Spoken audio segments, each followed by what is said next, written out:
Bismillah. Assalamualaikum warahmatullahi wabarakatuh.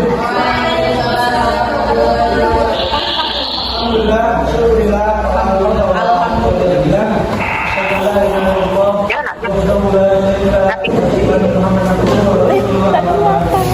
Alhamdulillah, sama-sama berbahagia.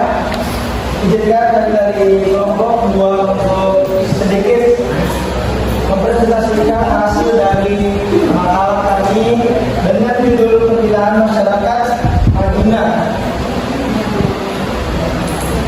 Di sini kelompoknya ada saya, Soib, Aziza, kemudian Siti Nurhaliza. Baik.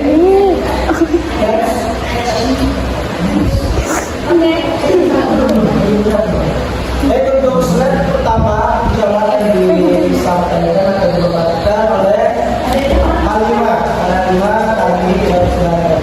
Assalamualaikum warahmatullahi wabarakatuh. Waalaikumsalam warahmatullahi wabarakatuh.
Oke, baik. Di sini saya akan sedikit bahas pembinaan dalam bidang pertahanan. Jadi di dalam Rasulullah SAW, Rasulullah membina masyarakat Madinah dalam bidang pertahanan dengan membentuk satu pasukan keamanan. Jadi mana Rasulullah membentuk satu pasukan keamanan untuk menjaga kedamaian atau keamanan di masyarakat yang telah berhasil Rasulullah lakukan. Kemudian hal ini pun menjaga keamanan kota Madinah di saat itu. Dan saat itu juga setelah Rasulullah membentuk satu tim keamanan, Rasulullah pergi berdakwah di tempat lain untuk mendakwai para musyrikin untuk masuk Islam dengan penuh keberanian, karena Rasulullah telah meninggalkan pasukan keamanan di tempat yang telah Rasulullah latih begitu. Dan kemudian kesimpulan dari beberapa penyampaian yang tadi bahwa Rasulullah SAW melakukan berbagai macam pembinaan terhadap masyarakat Madinah agar terciptanya kehidupan sosial di Madinah yang kuat secara bersama dan setara.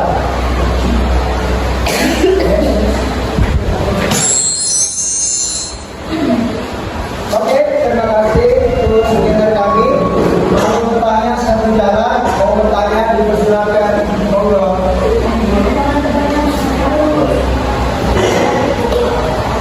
Ayo, yang bertanya. Saya.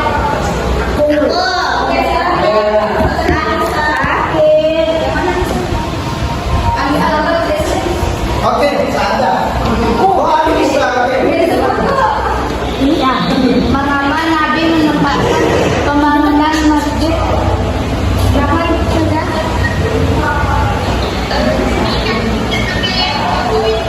Ini pertanyaan sudah.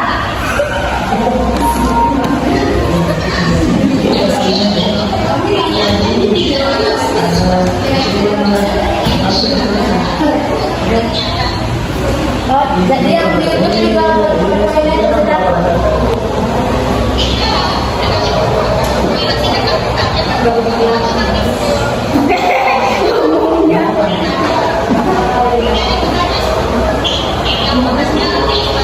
Gak tau kan, mendengar tadi di situ lekat. Udah di videoin.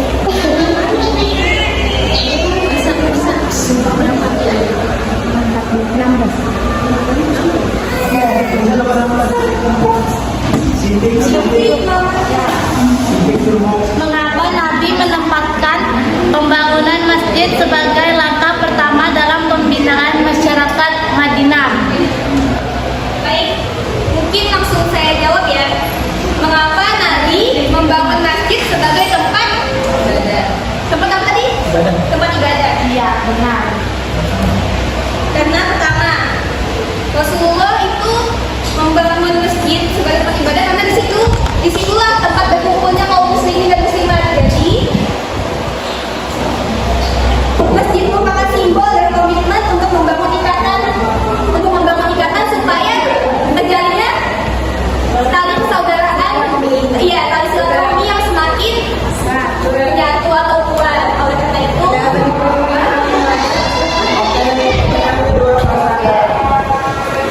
jadi saya tanyakan adalah apa tujuan dari Nabi Muhammad SAW hijrah ke Madinah? Insyaallah. Langsung dijawab Bu Maderi. Langsung, saya akan menjawab pertanyaan dari Mbak Sadam. Apa tujuan Nabi hijrah ke Madinah? Tujuannya agar menghindari pengepungan dari kaum kafir Quraisy dan juga mengawali peradaban Islam baru di kota Madinah.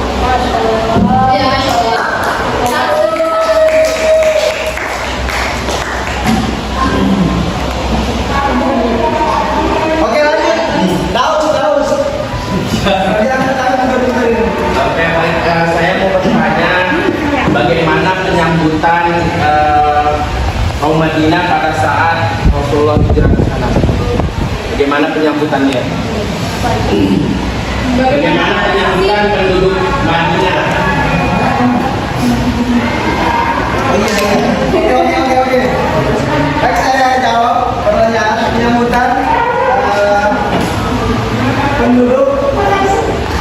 sambutan dari penduduk Madinah.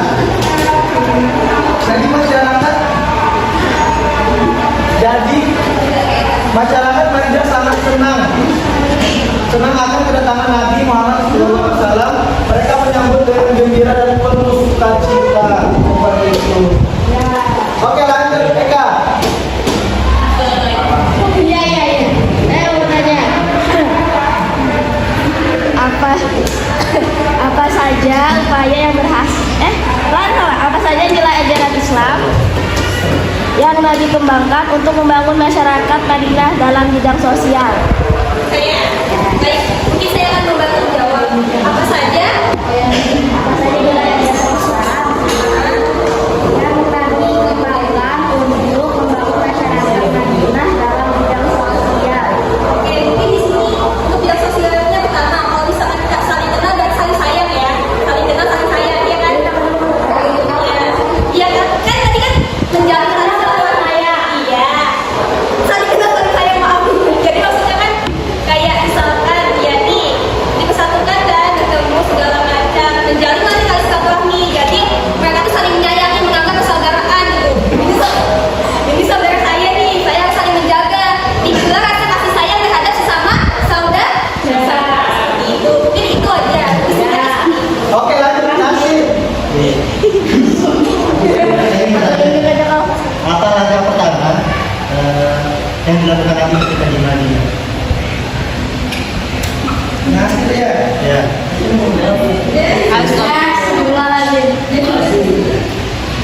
Baik, saya akan menjawab. Apa langkah pertama yang dilakukan Nabi ketika tiba di Madinah? Jadi langkah pertama yang dilakukan oleh Nabi ini membangun masjid, terus mempersaudarakan kaum muhajirin dan ansor, serta perjanjian damai dengan kaum Yahudi. Oke, lanjut Ayun. Ya, jadi pertanyaan tadi dijelaskan bahwa tujuan Nabi Muhammad ke Madinah itu salah satunya ada mempersaudarakan kaum muhajirin dan ansor. Bisa dijelaskan apa tujuannya Nabi Muhammad itu mempersaudarakan kaum muhajirin dan ansor? Oke, baik, langsung aja kita jawab pertanyaan dari Ayun. Apa tujuan mempersaudarakan kaum muhajirin dan ansor? Jadi supaya terciptanya rasa persaudaraan dan kekeluargaan sehingga terbina dan saling tolong menolong, saling mewarisi satu sama lain seperti itu. Oke, lanjut Indra.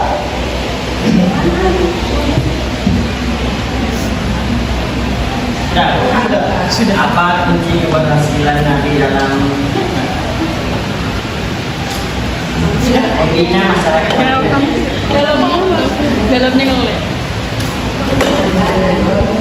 Apa kunci? Ya, Iya, pertama kuncinya ya, ya kan? Iya, jadi Rasulullah itu adalah yang pertama. Dia itu memegang wahyu dari Allah.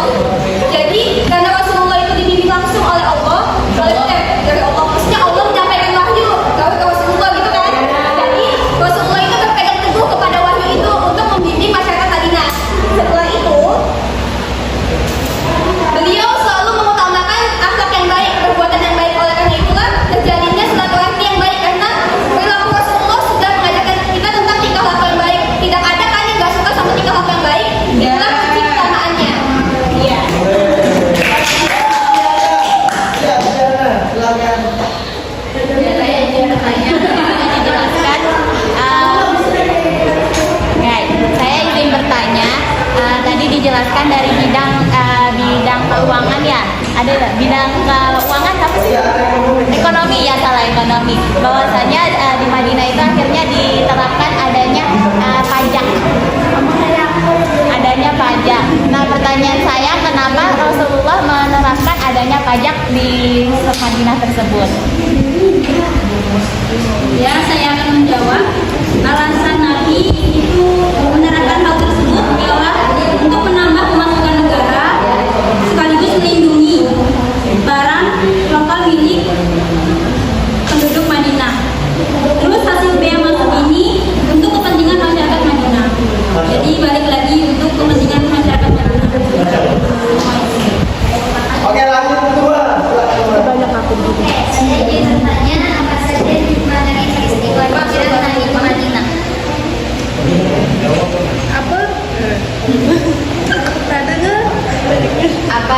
dari hijrah Rasulullah ke Madinah. Oke. 1, 3. Oke, jadi hikmahnya yaitu menjadi pertama dimulainya penanggalangan Islam, butuhnya persatuan sebuah negara Islam, mengingat akan pentingnya keimanan dan ketakwaan dalam menghadapi cobaan. Seperti itu. Ya, lanjut.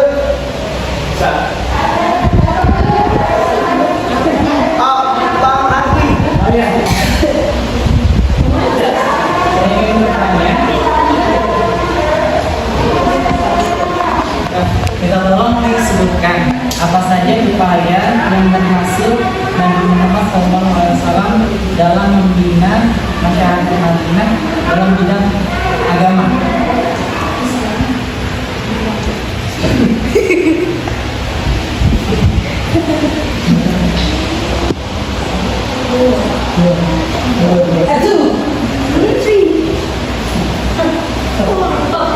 Oke, baik.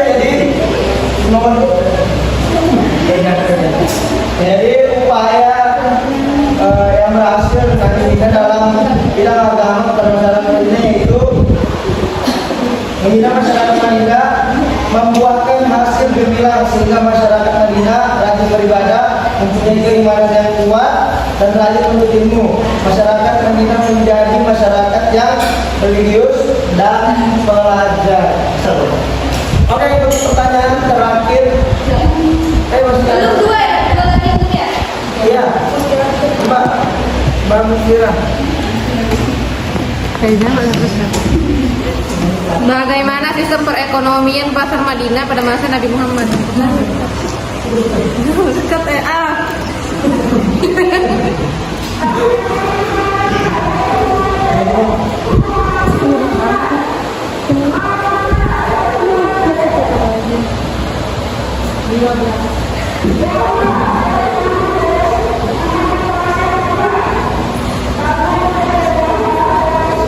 Baik, saya akan menjawab pertanyaan dari Musio.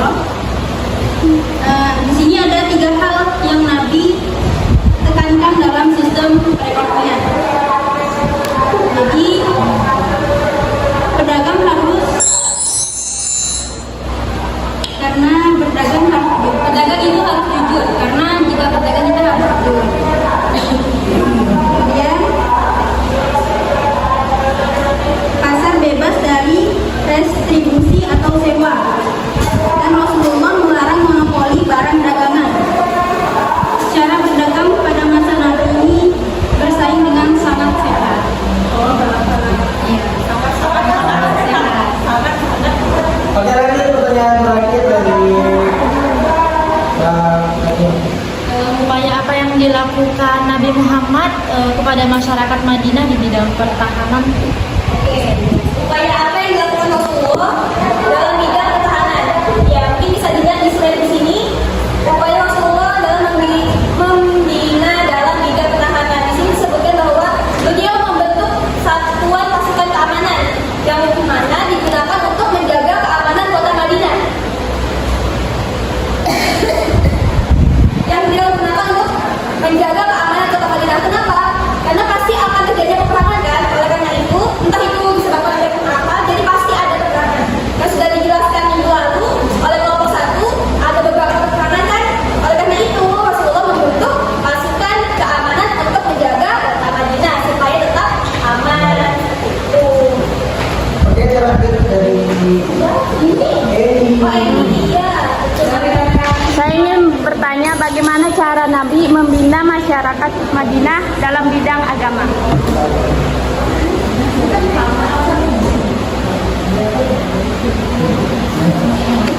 Oke, jadi cara Nabi membina masyarakat Madinah dalam bidang agama yaitu dengan memberi contoh langsung. Nabi mengajarkan kepada sahabat agar rajin sholat di masjid, kemudian berzikir, kemudian beriktikaf dan membaca Al-Quran. Dan Nabi Sallallahu Alaihi Wasallam juga mengajarkan berbagai macam ilmu kepada para sahabat dan menyilakan sahabat untuk bertanya dan berdiskusi dengan Nabi secara langsung. Mungkin bisa dilihat di slide-nya. Di situ ada gambar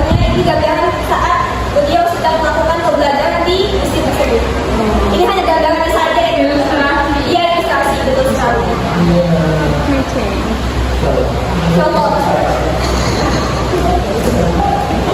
Ya.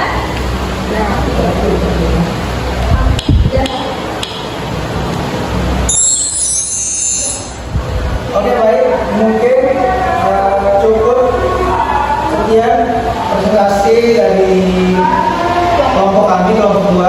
Kurang lebihnya kami mohon maaf. Akhiri, Assalamualaikum warahmatullahi wabarakatuh. Alhamdulillah, ini berapa orang yang hadir ini? Semuanya hadir Ustazah. Semuanya sudah bertanya? Sudah. Ya, oke. Ibu lihat ini pengambilan videonya yang agak sedikit ya. Jadi nanti ketika diedit, tolong yang ruang-ruang kosong, misalnya pas yang super ini lagi yang video lantai, cut, diedit yang bagus. Jadi di-fitkan lagi. Terus dari awal sampai akhir ini ada sekitar setengah jam, mungkin agak sejam pengambilan. Setelah diedit, buang yang tidak perlu, yang gambar bergoyang dan sebagainya, yang lantailah di shoot, mungkin hanya sekitar 20 menit saja, jadi nggak terlalu banyak. Tolong diedit ya itu untuk masukan videonya. Kemudian untuk secara keseluruhan penampilan diskusi hari ini, baik yang bertanya maupun yang menjawab, ya sudah cukup banyak pertanyaan-pertanyaan yang benar, cuman Ibu pikir ada beberapa pertanyaan yang harusnya kritis kita. Ya, contohnya di bidang ekonomi. Secara garis besar, ketika Rasulullah hijrah ke Madinah itu, maka ada pertukaran ilmu dan keahlian antara orang-orang Ansar dan Muhajirin. Apa itu? Kaum Muhajirin itu mempunyai keahlian berdagang. Sementara kaum Ansar keahliannya adalah bercocok tanam. Nah, mereka saling bertukar ilmu dan pengetahuan ini. Itu secara garis besarnya. Tapi coba kita amati sendiri bagaimana ekonomi Rasulullah, ya. Sekarang lontarkan pertanyaan kepada kalian semua. Apakah kalian setuju kalau dikatakan bahwa Rasulullah itu miskin? Bahkan ada yang menyebutkan sangat miskin. Apakah kalian setuju? Bagaimana kalian menanggapi pertanyaan yang seperti ini? Apakah dengan pernyataan begini yang mengatakan bahwa Rasulullah itu miskin, membuat image orang luar itu rendah terhadap Rasulullah? Itu perlu kita bilang ya. Sampai sini ada yang berani menjawab, yang bisa menjawab, coba Ibu mau didengar. Apa alasan kalau tidak setuju Rasulullah itu dikatakan miskin? Apa alasan? What is your reason about that? Dan kalau setuju, Kan saja, bisa kan diulang pertanyaannya saja? Pertanyaannya saja. Iya. Iya saja. kenapa nggak jelas? Soalnya tidak jelas. Putus saja. Sama. Suara kalian juga putus-putus dengan ibu di sini. Berarti sinyalnya ini terganggu. Iya saja, kayaknya sinyalnya deh saja. Oke. Benar-benar nggak bisa ditangkap? Jadi saja, separuh-separuh. Separuh. Oh ini berkaitan dengan ekonomi. Sampai sini jelas. Jelas suara ibu. Jelas saja.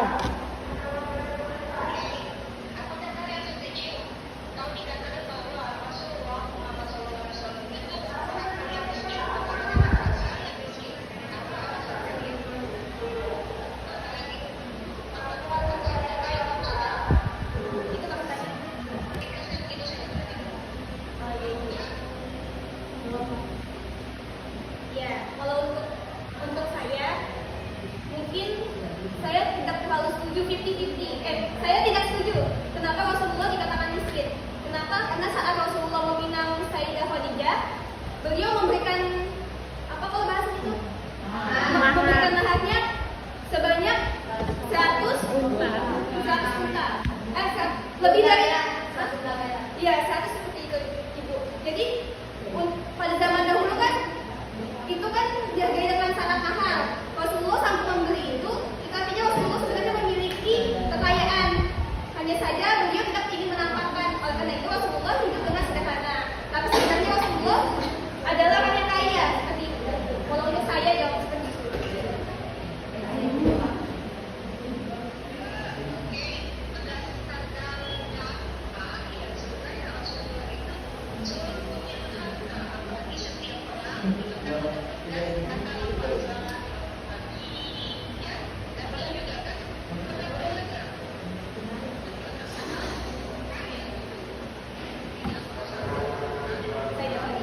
Iya, betul.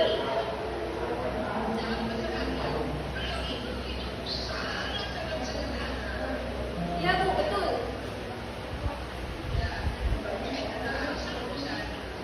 Iya, Bu, terima kasih, Bu. Iya, Bu.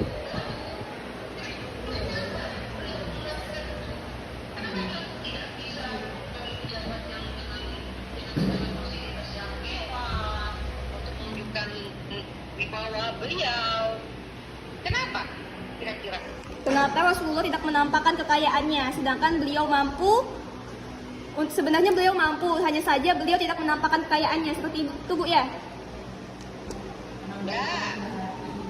Ya, karena Rasulullah itu kan sebagai pemimpin, maksudnya beliau itulah yang akan menjadi contoh buat kita semua. Oleh karena itu Rasulullah itu menjadikan dirinya, bukan menjadikan, tapi Rasulullah itu memang contoh untuk kita, sebagaimana beliau mencontohkan kalau misalkan kita itu tidak boleh sombong, walaupun kita punya kekayaan yang bisa kita tampakkan sebenarnya. Hanya saja Rasulullah itu mencontohkan bahwasanya kita nggak boleh sombong. Oleh karena itu Rasulullah tidak menampakkan kekayaannya dan hidup sebagai sederhana saja. Seperti itu, Bu. Singkatnya seperti itu. Maksudnya apa? Menurutnya? Maksudnya? Maksudnya kira-kira. Maksudnya? Hikmah di balik itu, hikmah di balik sikap Rasulullah seperti itu apa? Hikmahnya. Untuk menyamaratakan, Bu. Menyamaratakan, Bu, karena kan nggak semua punya harta kekayaan. Ada yang mungkin disebut sebagai orang miskin.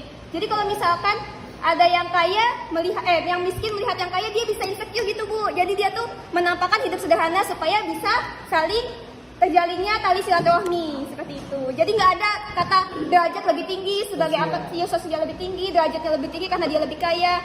Nah, dia itu menyamaratakan. Kenapa? Karena sesungguhnya di mata Allah itu yang dilihat adalah akhlaknya ya, ketakwaannya. Seperti itu, Ibu.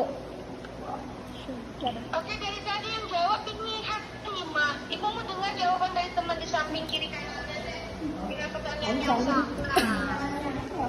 Silakan soalnya jawab.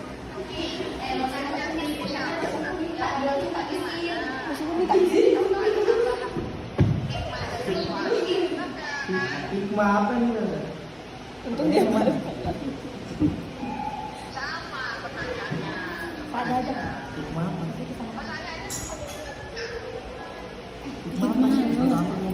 Hikmah apa?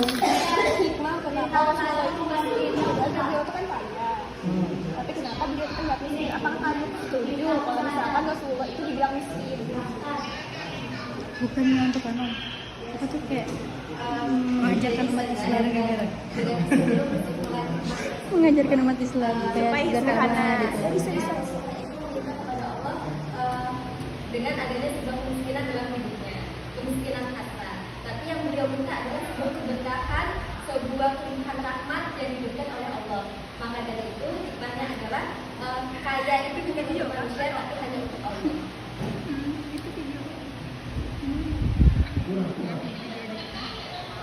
Bukan gitu saja, kan yang dalam artian Rasulullah kenapa terlihat miskin?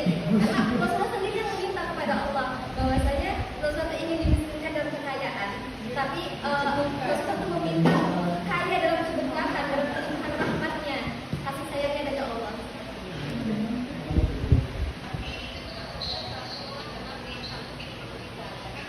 Iya, betul. Karena adanya rahmat, kasih sayang yang Allah kasih ke Rasulullah. Itu alasannya kenapa Rasulullah itu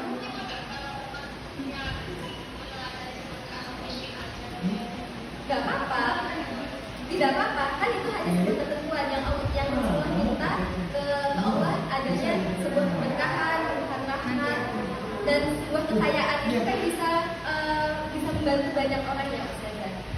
Beda lagi dengan sahabat-sahabatnya Rasulullah yang kaya bisa membantu umatnya yang lain yang kesusahan.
Kalian bisa jawab untuk mengajar hikmah kenapa Rasulullah memimpin?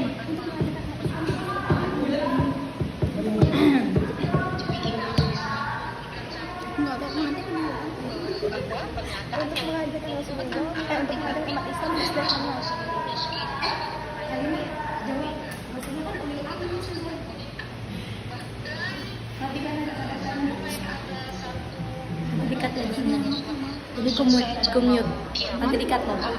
Satu biji buat anak itu menunjukkan satu optimisme yang luar biasa yang ditanamkan pada umatnya untuk terus berusaha lebih baik dan lebih baik lagi. Seperti itu mungkin ya? Iya Ibu, terima kasih. Oke. Untuk hari ini Ibu lihat semangat semua. Iya Ibu, terima Ya, kasih. tapi sayangnya Ibu minta porsi menjawab itu dibagi rata lah ya. Ibu lihat ini ada grup agak dominan kemana. Kalau misalnya pesertanya 20, pematerinya 3, itu bagi 3 jadi 7 biar ada keadilan di situ. Oh sudah Bu, tadi Kamu setiap kira- kali kami bagi misalkan kita kan bertiga. Jadi pertanyaan pertama Halimah yang jawab, yang kedua Aziza, yang ketiga Sueb. Nanti gantian lagi, pertanyaan keempat nanti Halimah lagi yang jawab, yang kelima Aziza. Nah seperti itu Bu tadi, cuman memang nggak kelihatan. Ibu mengikuti dari awal, tapi yang terekam cuma Aziz, cuma Halimah. Mungkin karena terlalu banyak komentarnya ya. Baguslah itu. Iya Bu, Alhamdulillah makasih. kalau memang ada pembagian alokasi begitu, Iya, jadi Bu. semuanya bertanggung jawab, Iya, Bu. bekerja sama. Nah, jadi tentang kesuksesan Rasulullah membina di Madinah itu ada pertanyaan tadi ya? Ada Bu. Ya siapa itu terakhir tadi? Jadi bisa disimpulkan sebenarnya ada ta'awun, kerjasama. Iya Bu, ada nih kesimpulannya Bu. Ada Bu. Hanya menyimpulkan sendiri ini. Mana coba baca? Mereng-mereng lagi, Ibu ikut mereng bacanya nih. Iya. Cobalah baca tulisannya burem gitu. Melakukan berbagai macam pembinaan terhadap masyarakat Madinah supaya terciptanya kehidupan sosial di Madinah yang kuat secara bersama dan setara. Maksudnya itu kayak tadi pertahanan Bu, supaya tetap aman terkendali. Jadi diadanya pembinaan tentang pertahanan, makanya disebut tadi nih yang di slide ini Bu. Ya, jadi disimpulkan lagi dalam 2 kata, ta'awun dan tasamu. Oh ya Ta'awun Bu. itu kerjasama. Ya, kerjasama antara kaum Ansor, Muhajirin dan juga itu ada Yahudi. Tetap bekerja sama. Kalau nggak sama, pasti akan kacau. Oh iya Bu. Ya kan? Ya maaf. Tasabur, saling berlapang dada. Masing-masing punya kelebihan dan kekurangan. Kaum Ansar punya kelebihan, punya juga kekurangan. Demikian juga Muhajirin. Tambah lagi Yahudi. Kalau kita tidak berlapang dada menerima segala kekurangan dan kelebihan masing-masing kaum, itu nggak akan bisa bersatu. Nggak akan bisa aman itu di Madinah. Oh iya Ya. Bu. Ya. Ya. Harusnya kami kesimpulkan lagi tadi, tapi maaf Bu. Ya Bu. Bikin kata kunci yang mudah sekali kita terima, sama dengan kita memberikan pembelajaran ke anak-anak. Jangan terlalu banyak yang bisa mereka ikut. Oh ternyata ta'awun bersama tentang lapang dada itu sudah meletak di pikiran mereka. Dua ini saja dijalankan aman dunia itu, ya kan? Oh iya Bu. Ya. Bagus penjelasannya, cuma jangan melebar. Jangan usahakan mengerucutkan satu permasalahan dan dilebar. Oke, untuk hari ini ya Alhamdulillah, walaupun cuacanya yang Masya Allah sudah di sini panas sekali. Mungkin ibu nak keluar langsung kaget lagi kepala ibu. Iya Bu, siapa kira? Apa Bu? Sekarang derajat berapa derajat kira-kira sekarang ini? 39 ya? Ada. Berapa? 30 berapa? 37 Bu. Masya Allah. Oh, sudah 36 Bu, sudah 36. Sampai 40 kita pada mandi terus ini. Oke, Alhamdulillah. Semoga berkah pertemuan kali ini. Silahkan ditutup syahid bimbing untuk Qaulul Majelis yang kita dapatkan hari ini walaupun sedikit berkah ya. Itu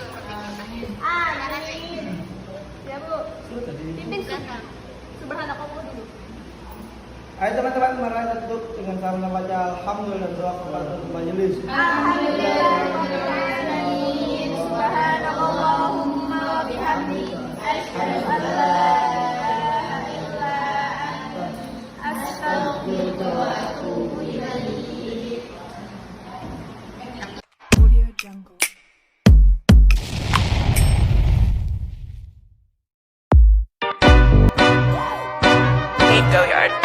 I got so much motherfucking design on right now. Break it down, bring it back, make it clap. I got 3 old thoughts, new block, wear that thing. Bitches on my line, and you know Oke, bismillahirrahmanirrahim. Assalamualaikum warahmatullahi wabarakatuh. Alhamdulillah, rabbil alamin, wa bihi nasta'inu ala umuri dunya wa din. Wassalatu wassalamu ala asyrofil anbiya'i wal mursalin, sayyidina wa maulana Muhammadin wa ala alihi wa sahbihi ajma'in. Amma ba'du. Alhamdulillah, kita masih diberi kesempatan untuk berkumpul di kelas yang lumayan penuh berkah. Amin. Amin. Lumayan. Ya, kalau penuh berkah ya. Ya. Langsung saja. Jadi kami dari kelompok 3 yang beranggotakan Adriana Afifah, Linda Murmaya dan saya sendiri Pak Iman Azimi akan mempresentasikan sebuah presentasi yang berjudul Khadijah, Siti Khadijah binti Khuwailid, the wife, the pillar, the best of women. Ya. Latar belakang Khadijah binti Khuwailid adalah sosok wanita yang mempunyai peran tersendiri dalam mengiringi perjuangan Rasulullah SAW. Beliau adalah wanita yang teguh dalam beragama dan memiliki dedikasi tinggi terhadap agamanya. Kiprahnya dalam sejarah diharapkan mampu menjadi tauladan bagi umat Nabi Muhammad SAW, khususnya para muslimah. Di antara peran-peran beliau adalah setia menemani dan support system, menjadi support system untuk Rasulullah SAW saat menerima wahyu yang pertama, mencurahkan jiwa, raga serta harta bendanya untuk menyebarkan agama Islam, dan keberhasilan usahanya saat perobekan perjanjian pemboikotan yang digantung di Ka'bah. Khadijah sangat memikul perannya sebagai ummul mukminin.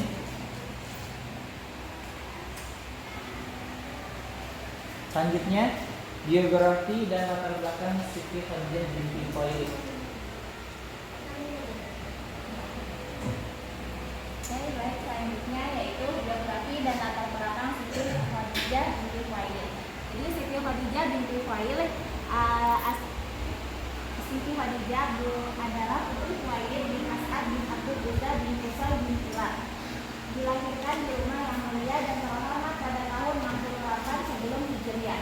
Khadijah tumbuh dalam lingkungan keluarga yang mulia, sehingga setelah dewasa ia menjadi wanita yang cerdas, teguh dan berperangai luhur. Masa jalur ayahnya bertemu dengan nasab Rasulullah pada kakeknya yang bernama Qusay. Kecerdasan dan kekuatan sikap yang dimiliki Khadijah mampu mengatasi godaan harta. Karenanya Khadijah mengambil alih bisnis keluarga. Para sejawatnya mengakui keberhasilan Siti Khadijah. Ketika itu mereka memanggilnya Ratu Quraisy dan Ratu Mekah. Ia juga disebut At-Tahirah, yaitu yang bersih dan suci.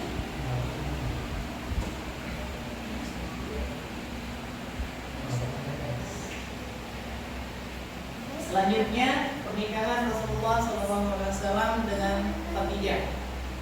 Ketika berita tentang kejujuran dan amanah serta keturunan budi pekerti Nabi Muhammad SAW sampai kepada Khadijah, maka dia pun tertarik menawarkan untuk menjalankan perniagaan ke Syam.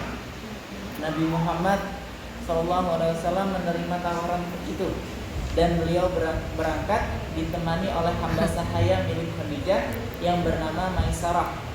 Selama dalam perjalanan, Maisarah menyaksikan banyak peristiwa. Dia juga memperhatikan budi pekerti Nabi SAW, pembawaan yang lembut, sifat-sifat beliau yang mulia, ketajaman berpikir, perkataan yang jujur, dan metode beliau yang amanah. Sekembalinya dari perniagaan, ia ceritakan kepada Khadijah segalanya. Akhirnya Khadijah tertarik untuk menikah dengannya. Kemudian Rasulullah SAW pun mendatangi paman Khadijah dan melamar Khadijah. Rasulullah memberikan mahar berupa 20 ekor unta muda pada saat menikah. Pada saat menikah Rasulullah SAW berumur 25 tahun, sedangkan Khadijah berumur 40 tahun.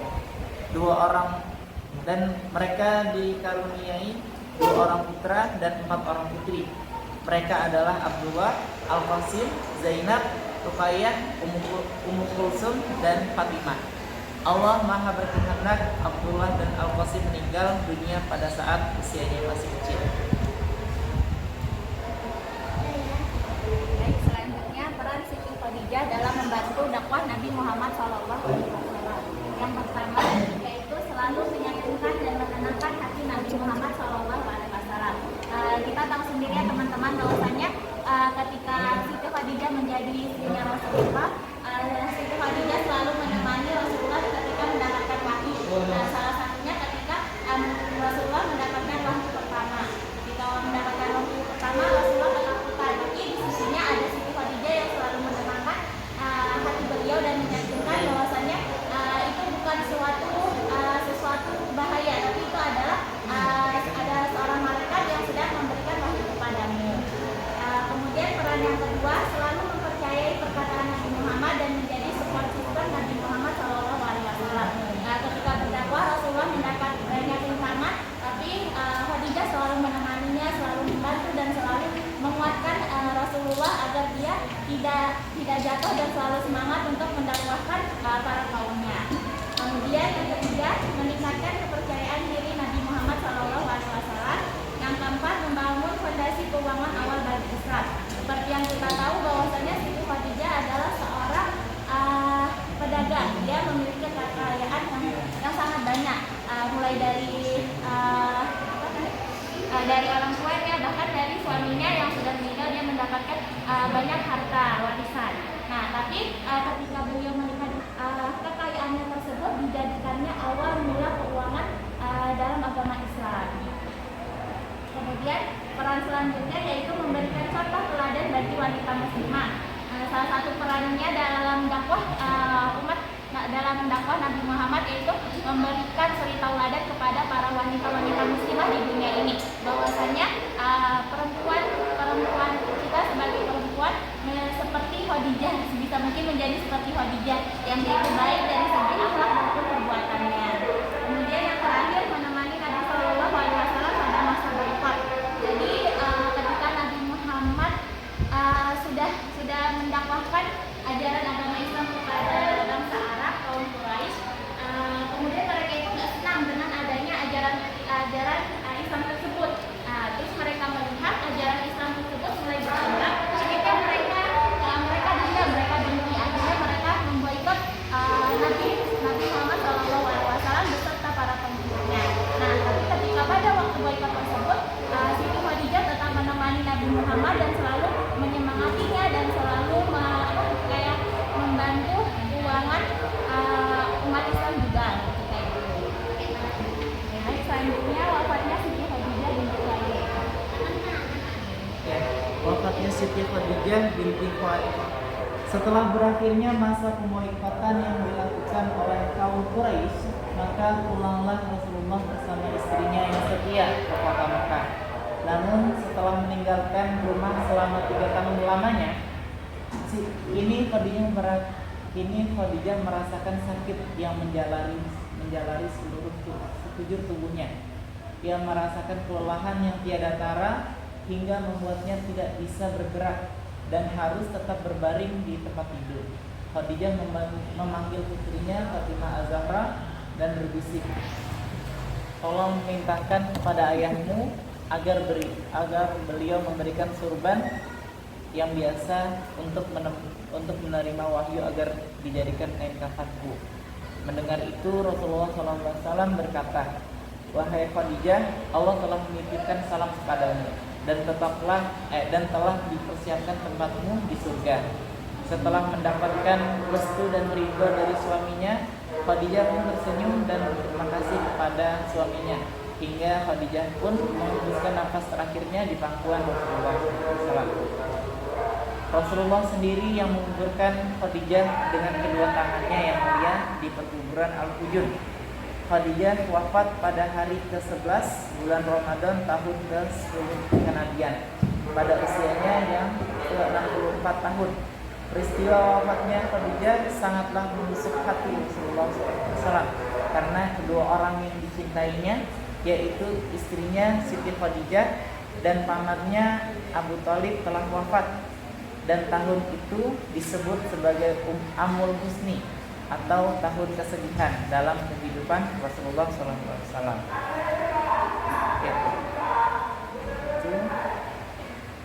Selanjutnya kita masuk ke sesi tanya jawab. Bagi yang ingin bertanya, dipersilahkan.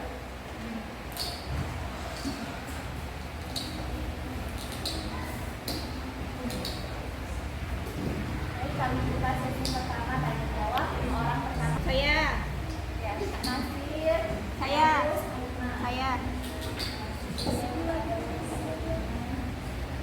Siapa tadi yang kata?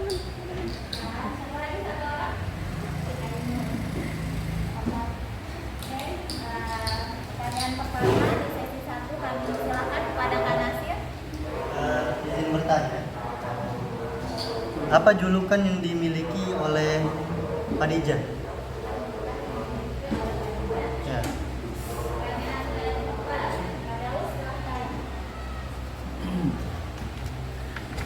Baik, saya mau bertanya, apa gelar yang dimiliki oleh Siti Khadijah dan jelaskan gelar yang dan maknanya. Selanjutnya pertanyaan yang ketiga, Halimah. Oke. Saya Halimah kelompok 2. Pertanyaan saya adalah mengapa Siti Khadijah tertarik dan jatuh hati kepada Nabi Muhammad SAW? Pertanyaan selanjutnya, pertanyaan keempat. Apa yang dimaksud dengan Amul Husni dan tolong jelaskan dengan singkat. Pertanyaan terakhir dari saudari Ainul. Ya, saya ingin bertanya, apa yang dilakukan oleh Siti Khadijah setelah Rasulullah itu menerima wahyu yang pertama?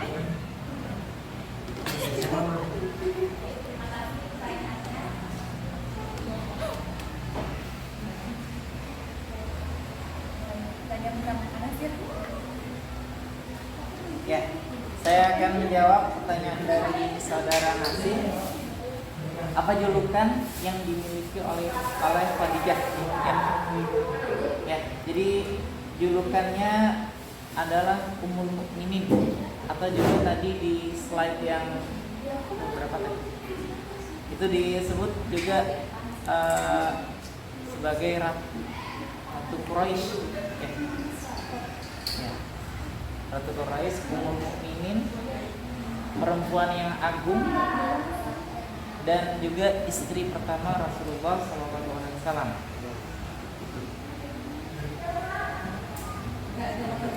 Bagaimana Kak? Selanjutnya pertanyaan kedua dari saudara Darus. Pertanyaannya yaitu apa gelar yang dimiliki oleh Siti Khadijah dan jelaskan maknanya. Tadi seperti yang sudah dijawab sama Kak Haki, bahwasanya Nabi Muhammad Siti Khadijah itu diberikan gelar yaitu Ummul Mukminin. Ummul Mukminin itu artinya ibunya para orang-orang yang beriman.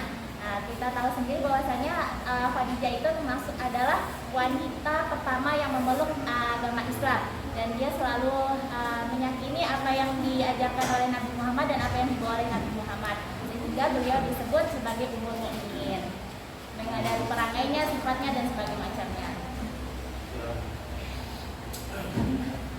Oke, selanjutnya pertanyaan dari Halimah.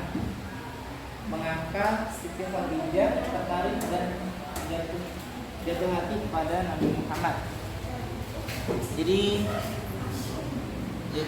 Siti Khadijah itu karena beliau adalah saudagar yang kaya raya. Jadi laki yang kaya raya itu nggak dibutuhin gitu, maksudnya karena udah kaya jadi nggak usah nggak memandang harta. Yang beliau pandang, yang beliau membuat beliau tertarik itu adalah sifat Nabi Muhammad SAW, yaitu seperti yang diceritakan oleh hamba sahayanya Khadijah, yaitu Maisarah, yaitu budi pekerti yang luhur, sifatnya yang lemah lembut, yang mempunyai sifat sidik, amanah, fatonah, dan juga tablik gitu kan. Jadi itu yang membuat Khadijah tertarik dan jatuh hati pada Nabi Muhammad. Yang Al-Amin ya? Iya, gelar Al-Amin yang jujur gitu. Oke, siap. Selanjutnya pertanyaan dari saudari Yulia. Pertanyaannya yaitu apa yang dimaksud dengan Amul Huzni? Jadi Amul Huzni itu artinya tahun kesedihan. Maksudnya di sini pada tahun itu, tepatnya pada tahun ke-10 kenabian, itu meninggalnya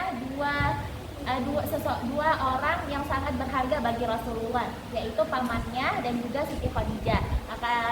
Karena mereka berdua yang selalu membantu dakwah beliau, jadi Nabi Muhammad itu merasa kehilangan sekali dengan meninggalnya dua orang tersebut, yaitu Siti Khadijah dan pamannya Abu Thalib. Makanya disebut dengan Amul Huzni atau tahun kesedihan. Oke, selanjutnya pertanyaan dari Ainun.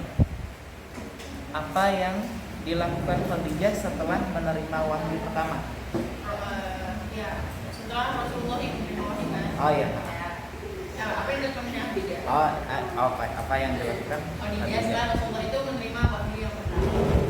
Jadi peristiwanya karena Rasulullah itu baru pertama kali berhadapan dengan malaikat Jibril, terus sampai dibelah dadanya gitu kan. Otomatis Rasulullah Khadijah ketakutan gitu kan. Ketakutan. Jadi pulang dari Gua Hiro itu beliau pulang ke rumah dengan badan yang gemetar, ketakutan. Terus ketika Khadijah bertanya, wahai Rasulullah, ada apa gerangan? Tapi Rasulullah hanya diam dan ingin dan meminta tubuhnya diselimuti. Sambil diselimuti, Khadijah menghibur dan berusaha untuk menenangkan Rasulullah agar tidak takut lagi. Oke, siap. Baik teman-teman, alhamdulillah sesi 1 membuka sesi kedua. Silakan orang bertanya. Saya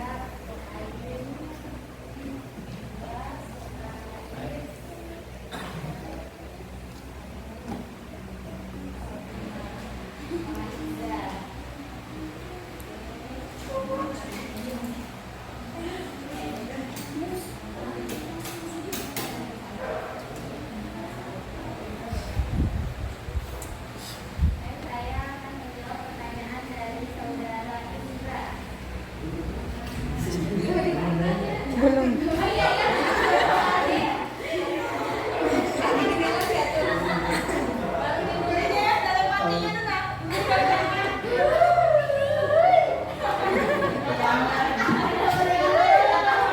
Saya bertanya,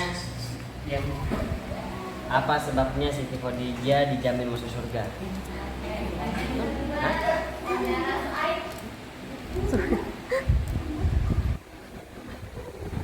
Mengapa Siti Khadijah dijuluki sebagai At-Thahirah?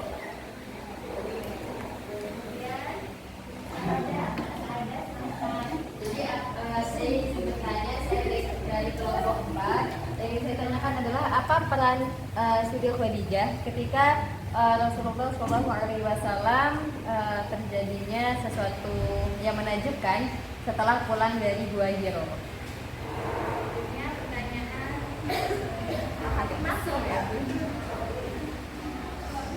Izin bertanya, bisa diceritakan siapa cinta sejati Rasulullah Shallallahu Alaihi Wasallam?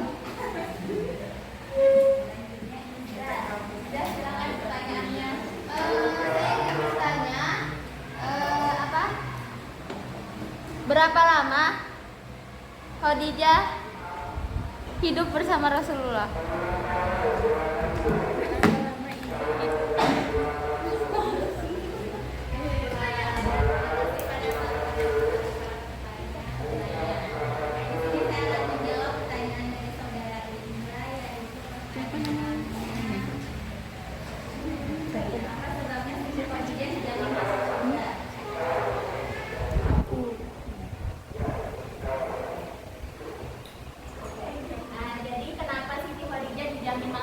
Karena beliau adalah seorang perempuan yang sangat mulia. Maksudnya beliau itu baik dari segi akhlaknya maupun sifatnya. Beliau adalah seorang yang pemurah, hatinya baik, terus itu selalu kemudian tingkah lakunya terjaga dari kebiasaan buruk masyarakat jahiliyah. Jadi kan seperti yang kita tahu bahwasannya Siti Khadijah itu orang kaya pada masanya, dan beliau memiliki beberapa anak buah yang diperintahkan untuk menjadi yang melakukan perniagaan barang-barangnya. Tapi ketika dia memiliki kuasa, dia tidak sombong dengan harta kekayaannya, kemudian dia juga selalu menjaga diri dan martabatnya. Maka dari itu, dari sikap-sikap beliau, sifat-sifat beliau dan tingkah laku beliau, maka Allah menjamin Siti Khadijah ini masuk ke dalam surga. Kurang lebihnya seperti itu. Selanjutnya saya akan menjawab pertanyaan dari saudara Suaib. Pertanyaannya, mengapa Siti Khadijah dijuluki sebagai At-Thahirah? Ya, oke. Jadi seperti yang sudah dijelaskan sebelumnya, Siti Khadijah mempunyai sifat yang sangat luhur, sifat yang sangat mulia, karena berasal dari keluarga yang mulia juga, dan beliau juga mempunyai sifat yang cerdas, karakter cerdas dan berpikiran yang terbuka. Karena itu pula beliau dijuluki sebagai At-Thahirah, yang artinya perempuan yang suci, ya. Yang berarti suci dan mulia. Itu seperti itu. Cukup ya. Selanjutnya pertanyaan dari saudari Sa'ada, itu pertanyaannya, apa peranan Khadijah ketika Nabi Muhammad SAW menerima wahyu pertama di Gua Hira? Jadi peran Siti Khadijah selama Nabi Muhammad menerima wahyu di Gua Hira, beliau yang menyiapkan perbekalan Nabi Muhammad selama di Gua Hira. Beliau menyiapkan bajunya, pakaiannya dan sebagainya macam. Jadi itu perannya sebagai istri yang baik. Masya Allah. Oke. Oke, selanjutnya pertanyaan dari Fatimah. Ya, siapa cinta sejati Nabi Muhammad SAW ya? Jadi seperti yang dijelaskan sebelumnya, setelah meninggalnya setelah meninggalnya Siti Khadijah, Rasulullah tetap belum menikah lagi, maksudnya Tidak menikah lagi. ya Setelah tidak peninggalnya. benar, tidak menikah lagi setelah peninggalnya Siti Khadijah, karena beliau menghormati istrinya dan tidak pernah mendua dalam cintanya. Begitu berartinya Khadijah bagi beliau hingga tidak seseorang pun yang menggantikan posisi Siti Khadijah. Seperti itu ya. Berarti Khadijah cinta Ya, sejatinya. cinta sejatinya adalah Khadijah. Baik, selanjutnya saya akan menjawab pertanyaan dari saudari Liza. Pertanyaannya yaitu berapa lama Siti Khadijah hidup bersama Rasulullah? Seperti yang tadi sudah disampaikan ketika presentasi, kita menjelaskan bahwasanya Rasulullah dan Siti Khadijah itu menikah ketika Rasulullah berumur 25 tahun dan Khadijah berumur 45 tahun. Sedangkan Khadijah meninggal pada umur 64 tahun. Jadi kurang lebih sekitar 25 tahun Khadijah hidup bersama Rasulullah. Kurang lebih 25 tahun. Oke. Lanjut kita buka tanya jawab sesi yang ketiga. Silakan.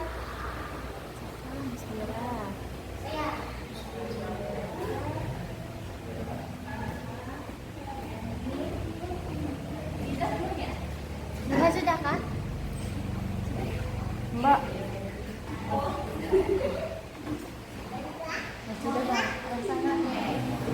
Silakan pertanyaan pertama pada saudari Musfira. bentar Mbak. Pertanyaan saya, Khadijah menyampaikan perasaan ingin menikah dengan Nabi Muhammad SAW melalui perantara siapa? Baik, selanjutnya penanya kedua saudari Muha. Pertanyaan saya adalah berapa umur Sayyidah Khadijah ketika menikah dengan Nabi Muhammad?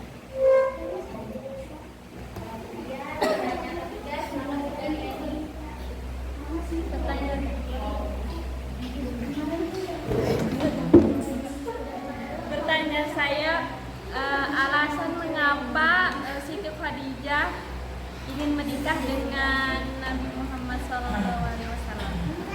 Alasannya?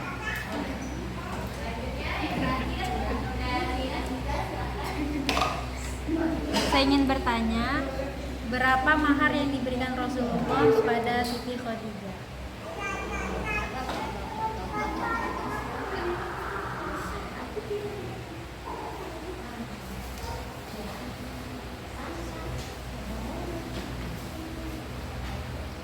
Oke, saya akan menjawab pertanyaan dari Musfira. Khadijah menyampaikan perasaan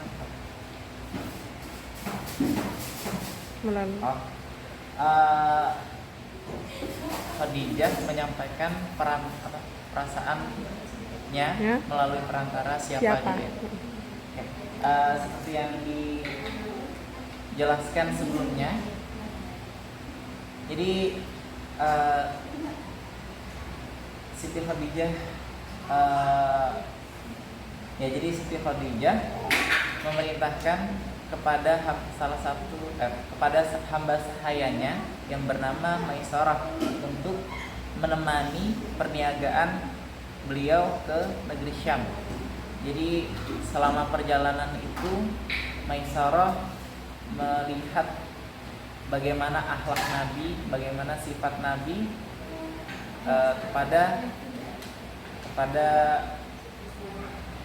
selama perjalanan gitu. Selama berdagang itu. Ya, selama perjalanan bagaimana sifatnya, bagaimana akhlaknya, bagaimana perkataannya gitu. Dan ternyata sangatlah baik gitu. Jadi disampaikan kepada Khadijah bahwa Rasulullah itu sangatlah mulia, sangatlah baik, akhlaknya sangat baik gitu. Maisarah tuh perempuan atau laki-laki? Maisarah itu perempuan. Laki-laki. Katanya. Maisarah itu ya, terima kasih. Itu aja. Selanjutnya. Saya mau menambahkan sedikit dari pertanyaan saudari Muskira. Jadi setelah yang tadi sudah dijawab sama Kak Hafiz, setelah Rasulullah dan sahabat sayanya yaitu Maisarah melakukan perjalanan ke negeri Syam untuk berniaga. Setelah pulang diceritakan, kemudian Siti Khadijah ini ada keterkaitan kepada Rasulullah. Akhirnya karena dia malu mengungkapkan bahwasanya dia memiliki rasa suka kepada Rasulullah, dia cerita kepada sahabatnya yang bernama Nafisah binti Munyah. Nah, kemudian dia ceritakan bahwasannya dia ini ada keterkaitan kepada Nabi Muhammad, tapi dia malu untuk menyampaikannya. Akhirnya setelah diceritakan kepada Nafisah, akhirnya Nafisah ini yang menyampaikan isi hatinya Siti Khadijah kepada Nabi Muhammad SAW bahwasanya ada seseorang wanita yang tertarik denganmu. Jadi yang sebagai perantara bertemunya mereka berdua itu adalah Nafisah. Berarti Rasulullah terima. Ya, apa yang membuat Rasulullah menerima lamaran Khadijah? Kan dari segi umur kan jauh banget ya. Iya. Nah begitu, karena dilihat juga akhlaknya. Bahwasanya berarti kan ketika beliau menjadi bawahan, jadi anak buah nih, pasti dia melihat kan, oh ternyata perilaku tuannya, perilaku bosnya itu seperti ini. Mungkin dari itu Rasulullah juga tertarik dengan Siti Khadijah, karena sikapnya, akhlaknya, budi pekertinya dan sebagainya. Mulia ya, terjaga banget ya. Iya, akhlaknya Masya Allah sekali.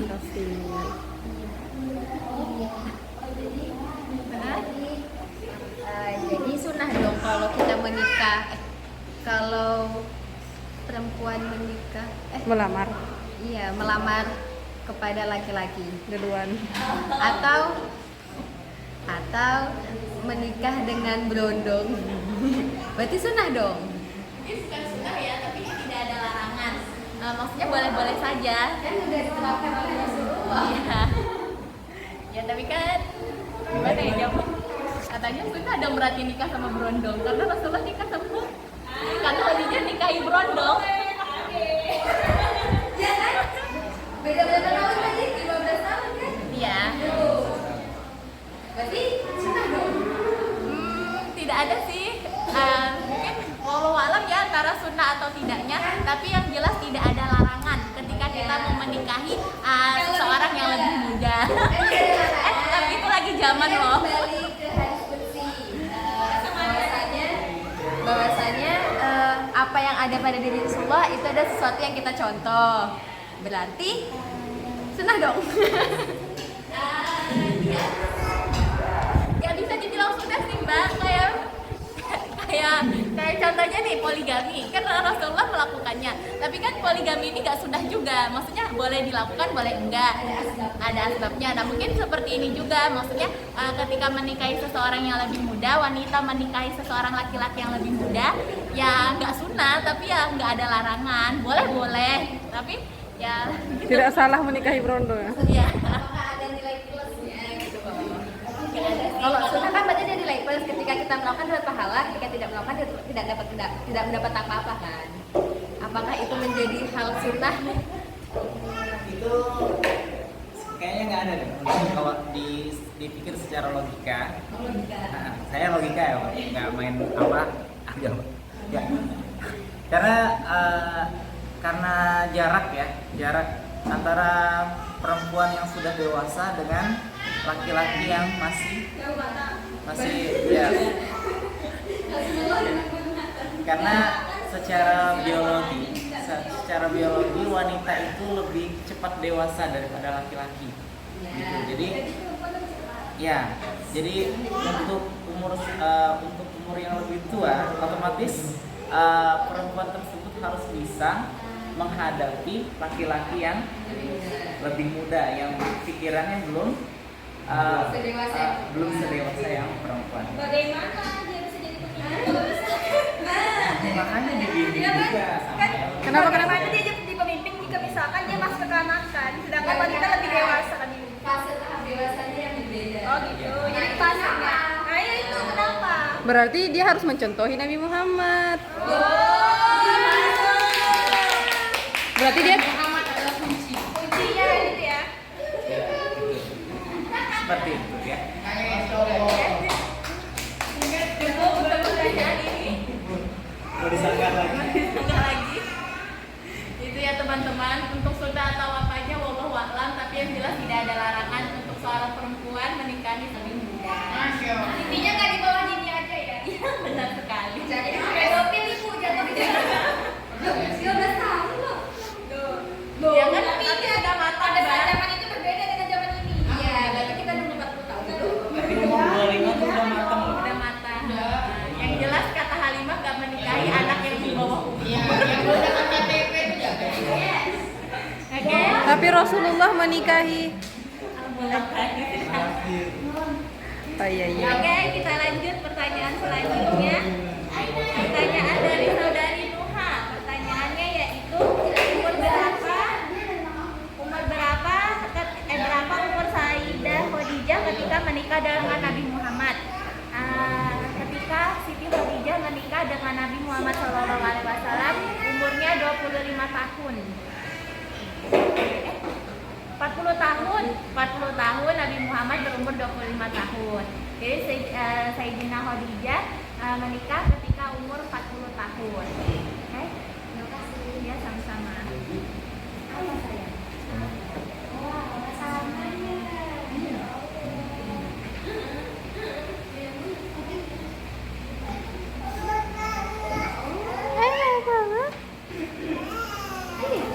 Ya, selanjutnya pertanyaan dari Emi.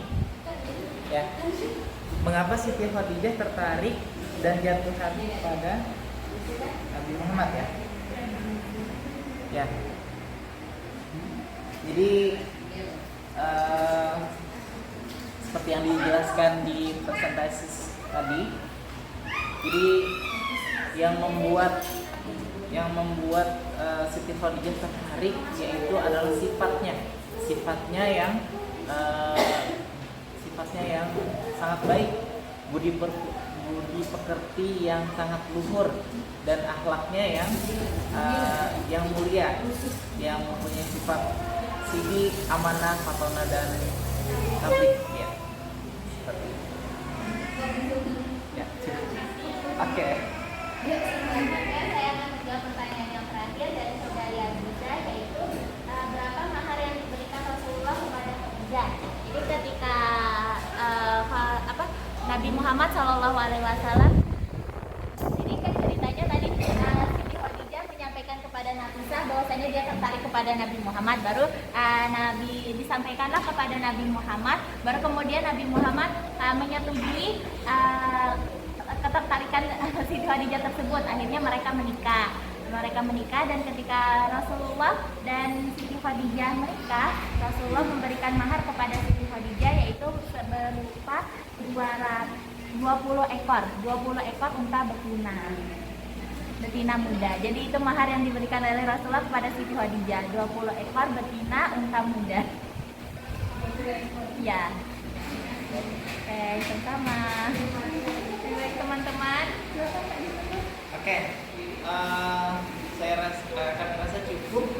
Pertanyaannya sudah cukup ya? Ya. Jika ada pertanyaan lagi mungkin bisa ditanyakan di grup atau mungkin kita bicarakan di belakang. Oke, kita bicarakan di sesi lainnya ya. Oke, demikian presentasi yang dapat kami sampaikan.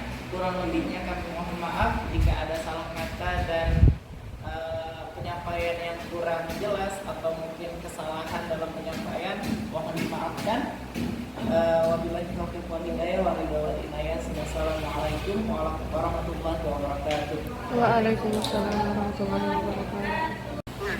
Itu otomatis dia tidak perlu menunjukkan karena penampilan presentasi itu dinilai. Ya. Jadi kalau sampai penantu. Kemudian begini, dari keseluruhan itu sekarang yang nanya ada deh kepada Adriana dan Haji. Halo? Ya Bu. Dengar suara ibu ya? Iya Bu. Dengar. Satu kelas juga dengar? Belum Bu. Satu kelas bisa dengar? Bisa. Bisa kan? Bisa. Oke.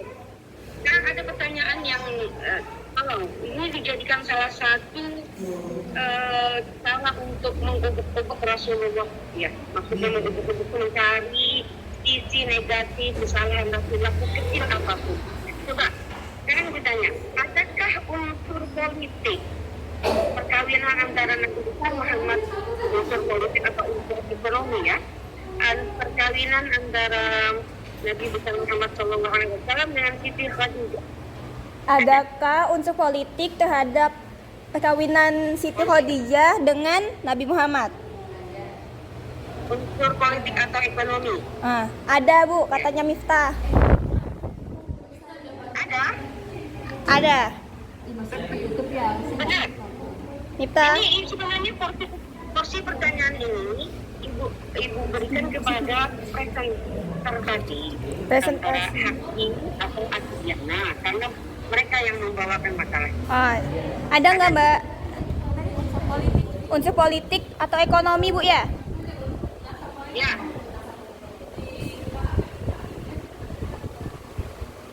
Bentar ya Ustazah, kita cari dulu.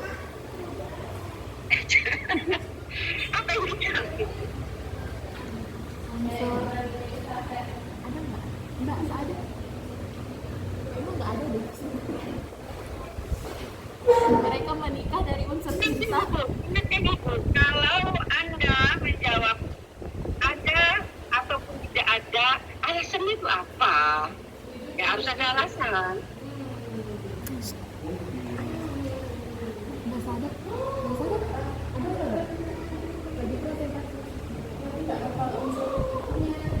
Tapi ada. Ayo, gimana?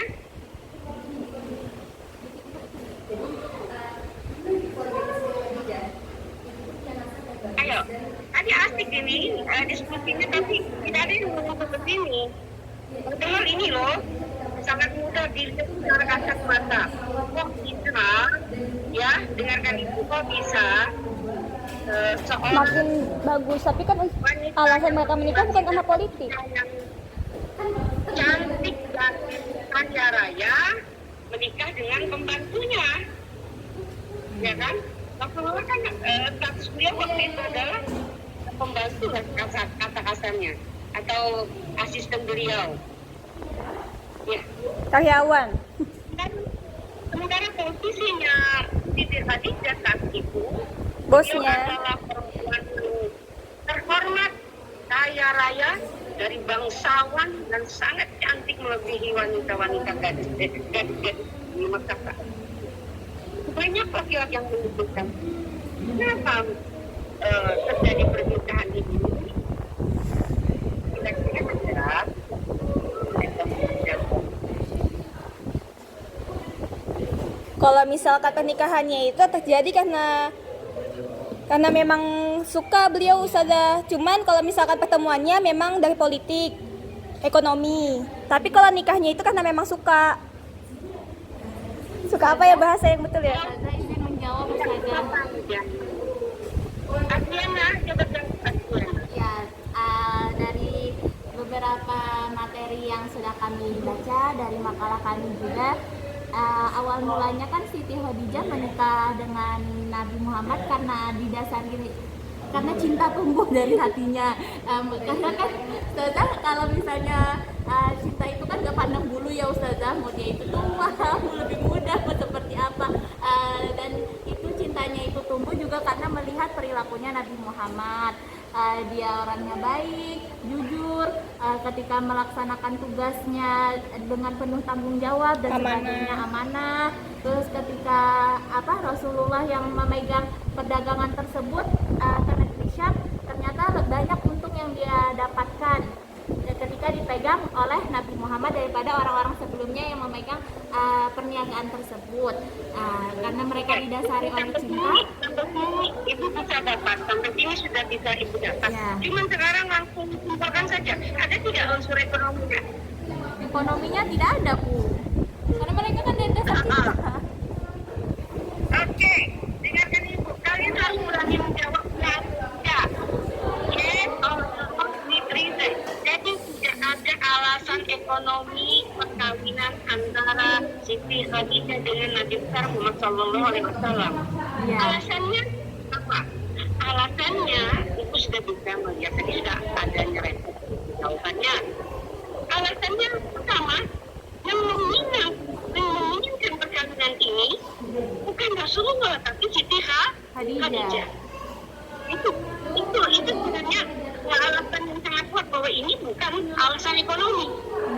Kalau misalnya Rasulullah itu Rasulullah boleh jadi karena Siti Khadijah adalah orang yang kaya, ya kan? Iya, Bu. Nah, jadi kalian harus pandai memberikan jawaban yang telak kepada orang. Tidak ada unsur ekonomi. Pertama, alasannya Mending kamu pegang.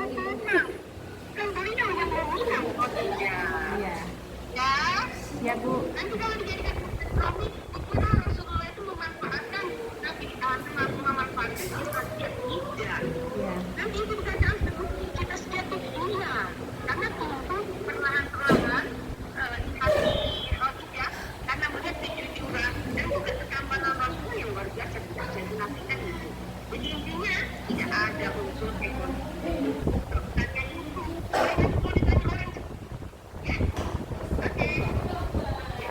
Ya, Bu, yakin.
Marilah kita akhiri pelajaran hari ini dengan bersama-sama membaca doa kafaratul majlis dan hamdalah.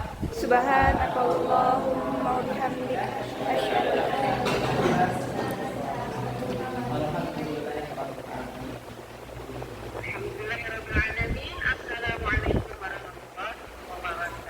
Waalaikumsalam warahmatullahi wabarakatuh.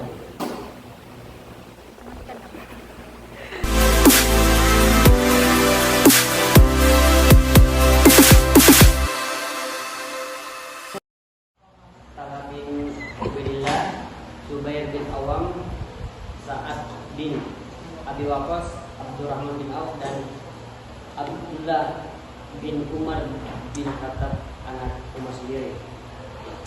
Itu perwakilan dari kehidupan Palestina. Selanjutnya itu masa pemerintahan Khalifah Umar Utsman bin Affan. Salah satu hal yang dilakukan Utsman bin Affan selama menjadi khalifah adalah memperluas wilayah dan mendirikan armada angkatan laut. Pemerintahannya berhasil menguasai Barkah dan Tripoli Barat sebagai sebagian selatan negeri Nuba di Afrika, Armenia, Tabaristan, Amudarya, Haram, Kabul, Hasna dan Turkistan di Asia dan di Siprus di Eropa. Utsman juga membagi kerajaan muslim menjadi 10 provinsi dengan masing-masing seorang emir atau gubernur. Di bawah pemerintahannya umat Islam mengalami masa kemakmuran dan kemakmuran terbesar. Konon orang dia bisa pergi haji lebih dari 1 kali. Utsman juga membangun polisi dan pengadilan yang selalu berdiri di bekas masjid. Pencapaian Utsman yang paling gembira adalah kompilasi Al-Quran yang kemudian diperbanyak dan dikirim ke Mekah, Suriah, Basra dan Kufah dan Madinah. Selanjutnya yang akan disampaikan Saudara Nasir. Baik, kita lanjut. Yaitu ke masa kejayaan Khalifah Utsman bin Affan. Yang pertama, yaitu ada pelebaran Masjid Nabawi. Teman-teman bisa lihat bentuk Masjid Nabawi pada masa Rasulullah sangat sederhana. Alas bawahnya pun hanya batu bata, atapnya pun cuma selepah purna dan tiangnya juga dari balok kayu pohon purna. Nah, Abu Bakar dalam pemerintahnya tidak menambahkan apapun untuk Masjid Nabawi. Kemudian pada masa kerajaan Umar bin Khattab dipagar dan direnovasi ulang, namun corak bangunannya tetap sama seperti semula. Setelah Utsman bin Affan menjabat sebagai khalifah, ia melakukan perluasan dan membangun masjid dengan model baru. Tembok masjid dibuat dari batu berkir dan perak, tiangnya juga sama. Untuk atapnya terbuat dari kayu jati, hanya saja pintunya tetap sama seperti masa Umar. Tidak ada perubahan yaitu tekanan pintu. Kemudian yang kedua yaitu pembangunan angkatan laut. Pada masa kejayaan Khalifah Utsman bin Affan, pembangunan angkatan laut bermula dari adanya rencana Khalifah Utsman untuk mengirim pasukan ke Afrika, Mesir, Siprus, dan Konstantinopel. Untuk sampai ke daerah tersebut harus melalui lautan. Karena itu harus dasar usul gubernur di daerah. Utsman pun menyetujui pembentukan armada laut yang dilengkapi dengan personil dan sarana yang memadai. Pada saat itu Muawiyah, gubernur di Syria, harus menghadapi serangan-serangan angkatan laut Romawi di daerah-daerah pesisir provinsi. Lanjut yang ketiga itu ada perluasan wilayah. Di mana pemerintahan Islam negeri-negeri yang telah masuk ke dalam kekuasaan Islam antara lain Barkah, Tripoli Barat, sebagian selatan negeri Nuba, Armenia dan beberapa bagian Tabaristan. Bahkan tentara Islam telah melalui Sungai Junur atau Amudarya, negeri Bakria, Hara, Kabul dan Zahna di Turkistan. Jadi tahun pertama pemerintahan Utsman bin Affan ditandai dengan perluasan Islam.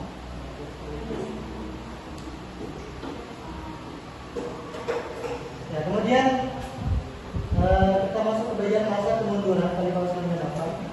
Itu ada 3. Yang pertama nepotisme, yang kedua lambat dalam mengambil keputusan, yang ketiga itu lahirnya kelompok pemberontakan.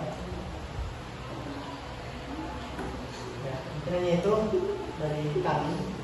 Iya.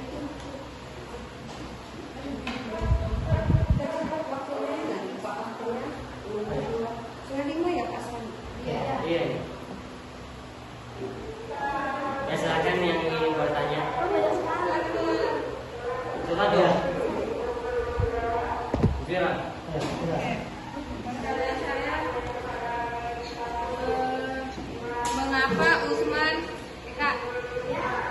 Mengapa Usman dijuluki sebagai Gun Nurain atau pemilik dua cahaya?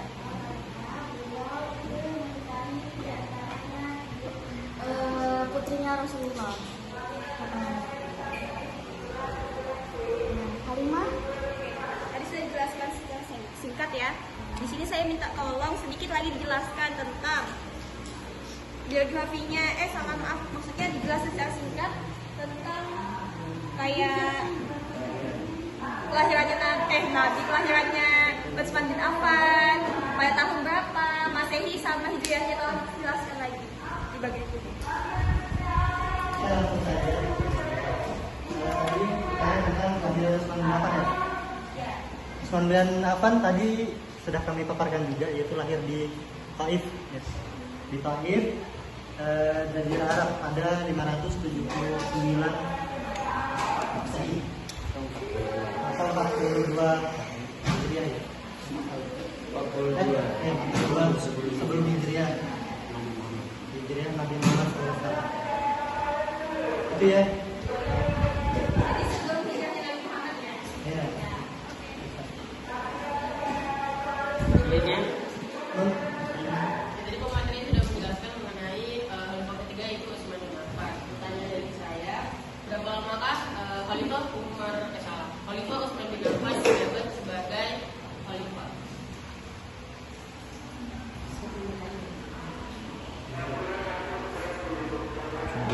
Oke, kami jawab untuk pertanyaannya saudara Ainun. Jadi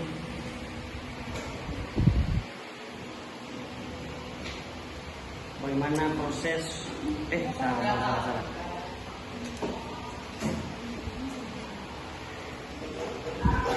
Berapa lama Khalifah Utsman bin Affan ya? Utsman bin Affan menjadi Khulafatur Rasyidin ketiga pada 644 menggantikan Umar bin Khattab yang meninggal karena dibunuh. Pemerintahan Utsman bin Affan berlangsung selama 12 tahun, yakni hingga 656. Ia pun menjadi Khalifatul Rasyidin dengan masa pemerintahan yang terlama. Dia orang lama di antara empat khalifah lainnya. Iya. Iya, dan dia 12. Jadi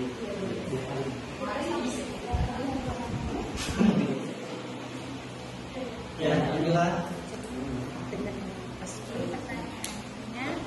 Apa yang membedakan model kepemimpinan Umar bin Khattab dan Utsman bin Affan? Model kepemimpinan. yang membedakan.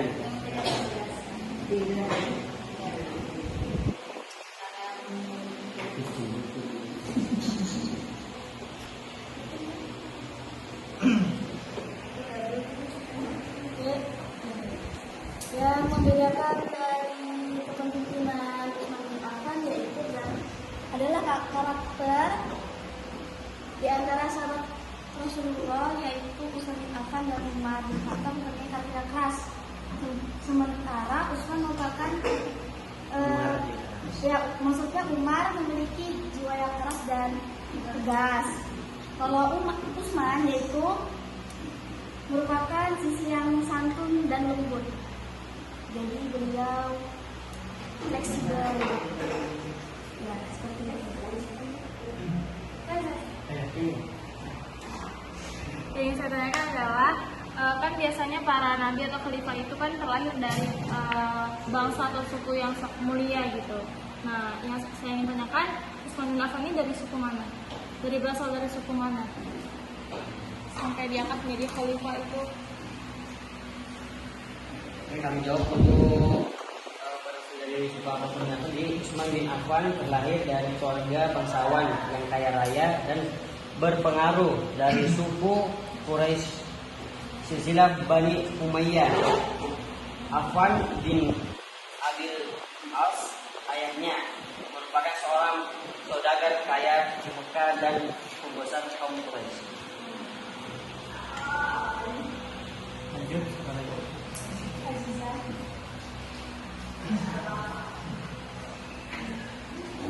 Baik, saya izin bertanya. Saya ingin tanyakan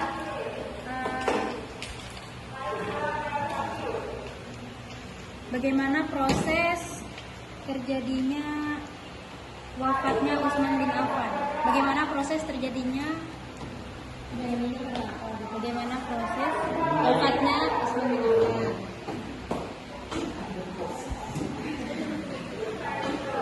Proses wafatnya beliau gitu ya. Menghentikan masa bos Utsman bin Affan tetap membaca Al-Quran dan tidak menghiraukannya, dan menyebabkan seseorang memukul Utsman, maksudnya memukul Utsman hingga terjatuh, lalu menikam beliau hingga beliau wafat. Seperti itu.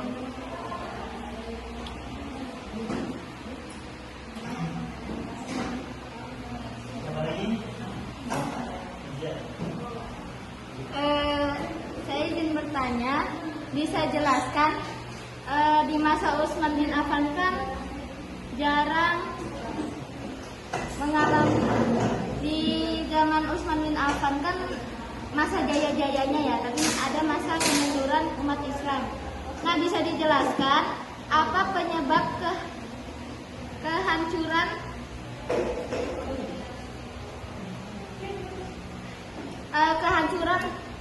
pemerintahan di zaman Utsman bin Affan, penyebabnya?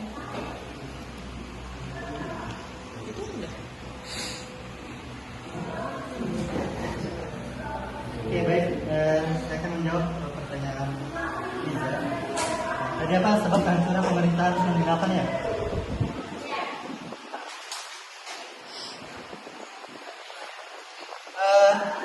Penyebabnya yaitu kematian Utsman bin Affan ya, disebabkan oleh tuduhan nepotisme yang tadi sudah dipaparkan, yang disematkan kepada beliau. Ya. Bahkan sejarah mencatat bahwa Utsman bin Affan itu menjadi khalifah di usianya yang tidak lagi muda, yaitu pada sekitar 70 tahunan.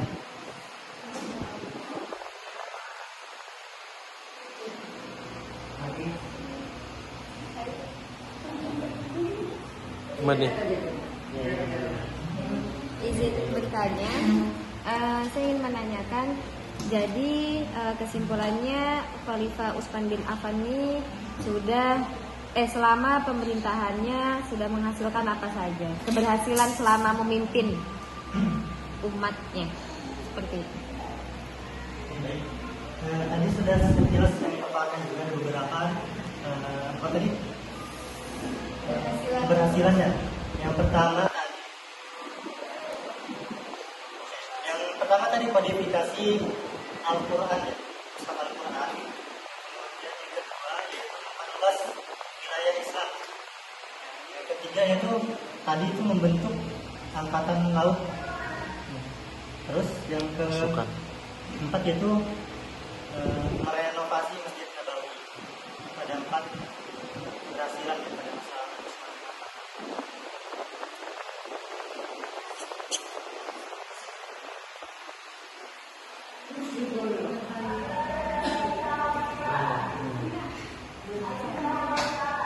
Izin bertanya, bisa diberikan contoh atau bukti kedermawaan Khalifah Utsman bin Affan?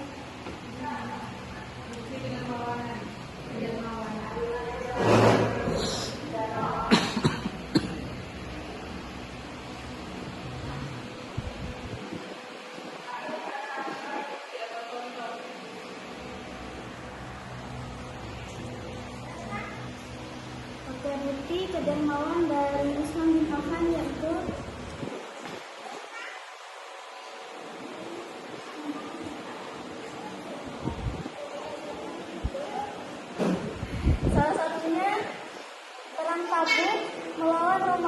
Utsman bin Affan menyediakan 300 ekor unta dan 1000 dinar dari kantong pribadinya untuk berperang. Yang kedua, Utsman tidak segan mengeluarkan hartanya untuk kebaikan umat Islam. Seperti itu. Ya, yang gue ini.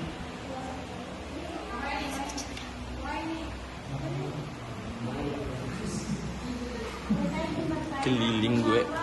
Utsman bin Affan terpilih menjadi khalifah.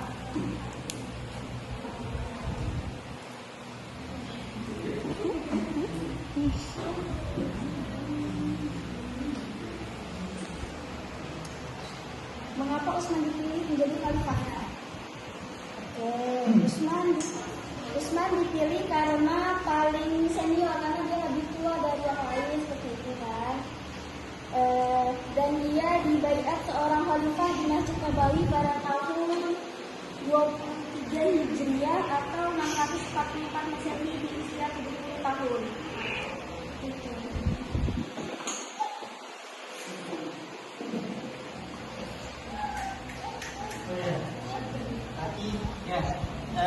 Saya ingin bertanya, Khalifah Utsman bin Affan adalah sosok yang bisa kita teladani ya. Tapi yang ingin saya tanyakan, mengapa Rasulullah SAW itu sangat mengagumi Utsman bin Affan? Jadi kami jawab untuk pertanyaan dari Karafi. Jadi mengapa Rasulullah sangat mengagumi Utsman bin Affan? Yaitu karena Rasulullah sangat menilai sosok Utsman bin Affan itu adalah orang yang jujur dan rendah hati.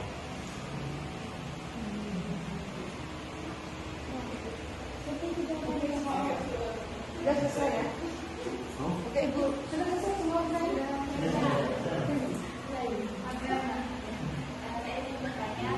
Dijelaskan tentang kepemimpinan Utsman bin Affan. Pertanyaan saya, bagaimana akhir dari kepemimpinan Utsman bin Affan?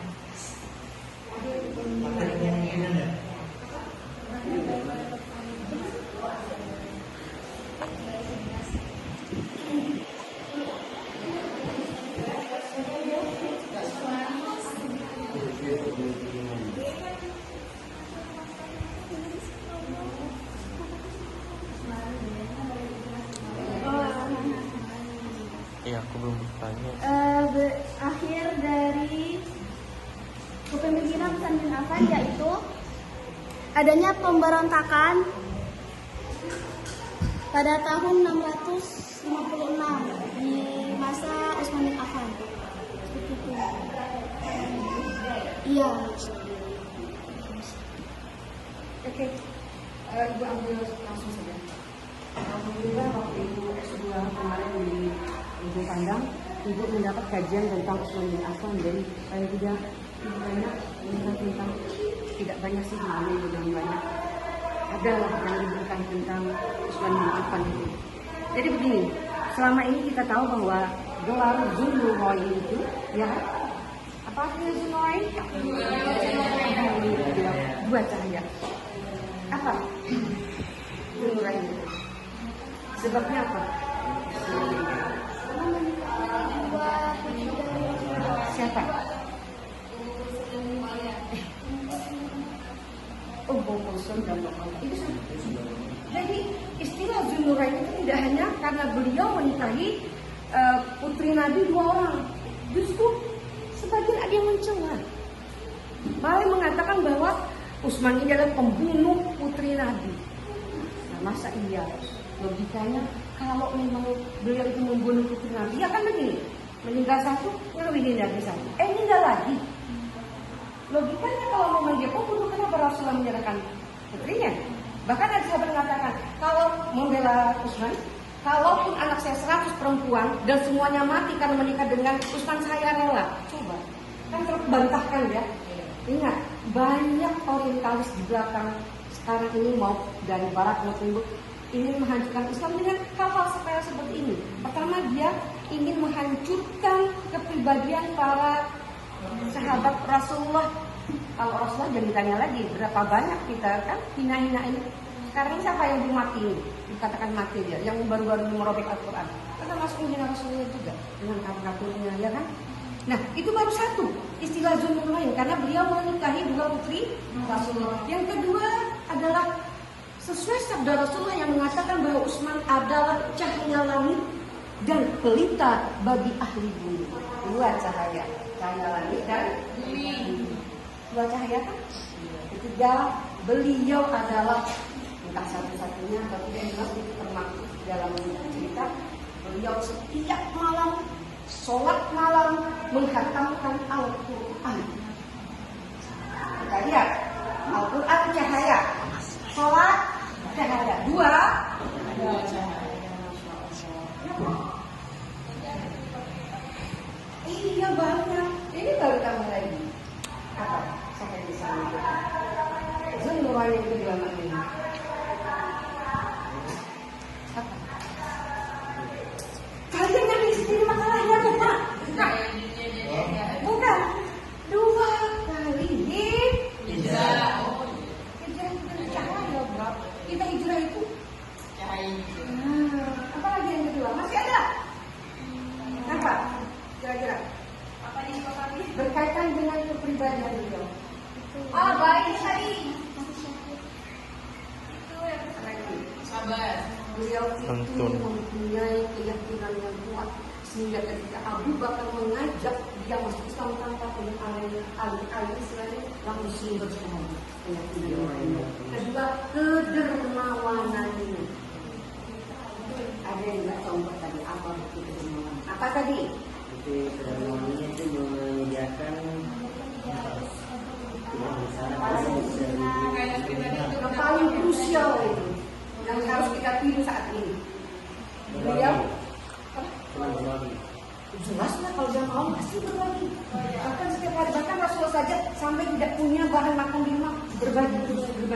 Ya kan? Tidak ada makanan berbuka, kosong puasa hari itu. Ya, boleh itu tidak landasan bahwa kalau sholat puasa sunat itu tidak perlu berniat pada malam harinya. Landasannya. Nah, kedua buktinya adalah beliau memborong air dari seluruh Yahudi yang pada saat itu menjual sangat mahal kepada kaum. Betapa urgennya air. Kita lebih baik tidak makan daripada tidak minum. Karena suplai makanan kita tidak bisa jalan kalau airnya kurang. Maka di Indonesia nggak ada nikah ini terjadi. Kalau kekurangan air tidak bisa mendetoksifikasi badan kita.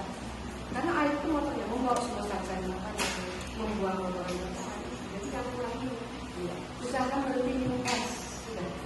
Usahakan minum air hangat.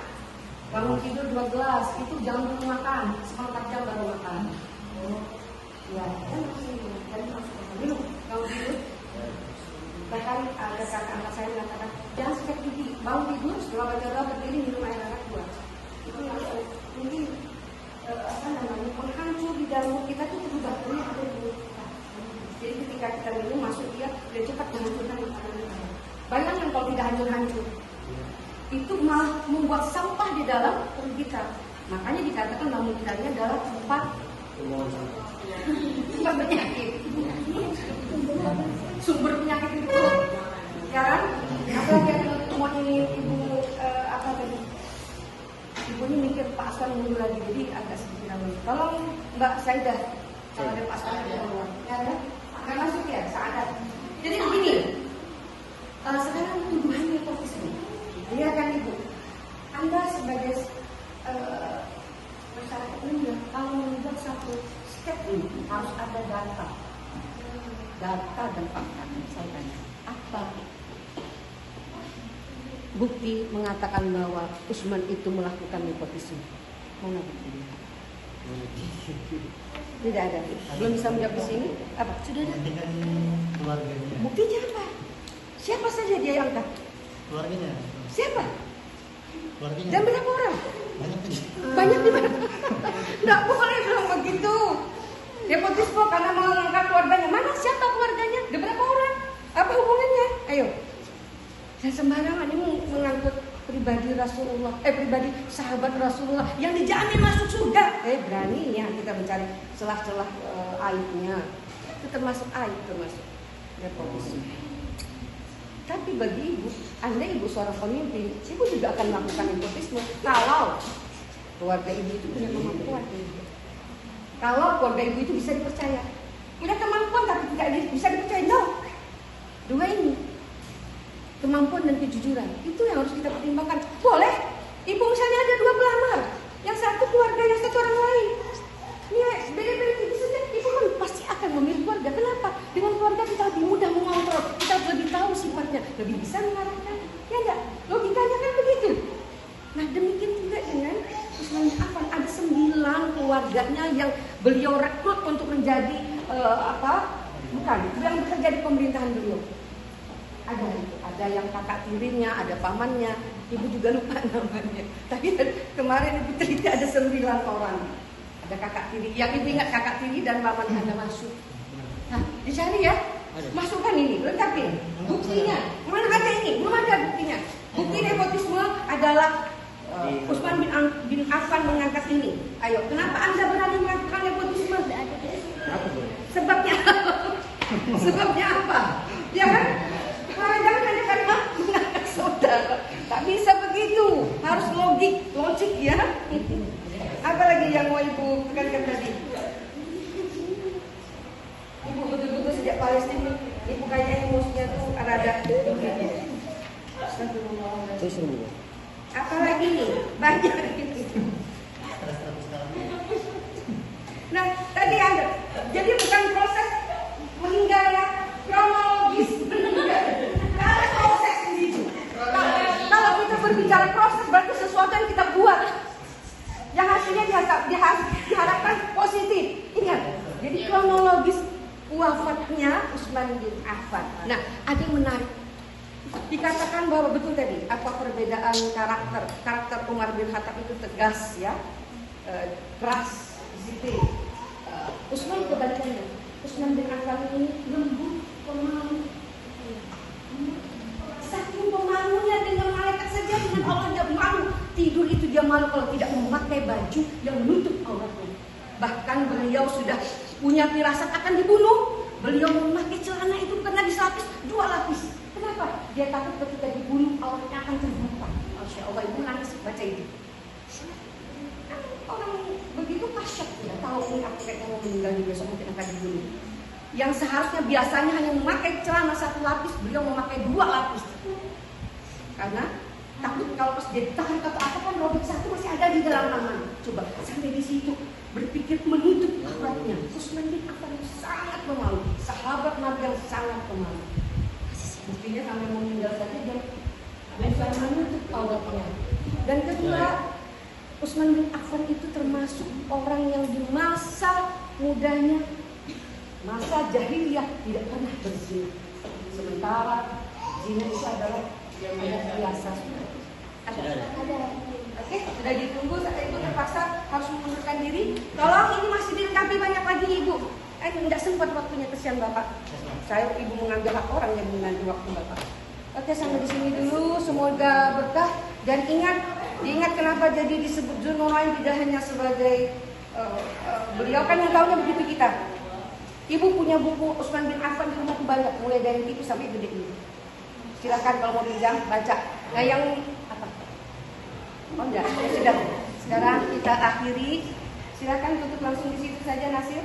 Pimpin rapat diskusi. Baik teman-teman, marilah kita tutup perkuliahan kita pada sore ini. Mereka beberapa majelis dan alhamdulillah.